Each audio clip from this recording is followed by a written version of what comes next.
करवीर तालुक्यातील नंदगाव इथल्या गणेश नागरी सहकारी पतसंस्थेच्या 5व्या शाखेचे उद्घाटन माजी खासदार संजय मंडलिक यांच्या हस्ते झालं। कार्यक्रमाच्या अध्यक्षस्थानी संस्थेचे चेअरमन सोमनाथ यरणाळकर होते।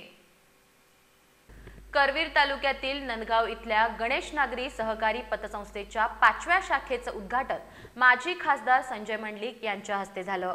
संस्था जनतेच्या आर्थिक उन्नतीसाठी मोलाचे कार्य करत असून संस्थेची घोडदौड अशीच कायम चालू राहण्यासाठी संचालक मंडळाने यापुढेही अविरत प्रयत्न करावेत असं सांगत खासदार संजय मंडलिक यांनी शुभेच्छा दिल्या।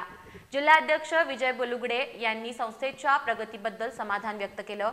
यावेळी संस्थेचे खातेदार अशोक जाधव यांनी संस्थेच्या कर्ज सहाय्यामुळे झालेल्या प्रगतीचा अनुभव सांगितला।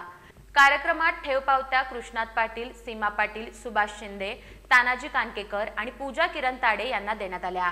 तसंच नवीन खातेदार रणजित पाटील, ऋतुराज शिंदे, प्रशांत कदम, गोरखनाथ कुंभार, दशरथ गणपती शिंदे यांना मान्यवरांच्या हस्ते पासबुके देण्यात आली। यावेळी संस्थापक chairman Udaykumar Shah, vice chairman Rajaram Kudve, संचालक मंडळ, ग्रामस्थ आणि मान्यवर उपस्थित होते। चेअरमन सोमनाथ यरणाळकर यांनी स्वागत केलं।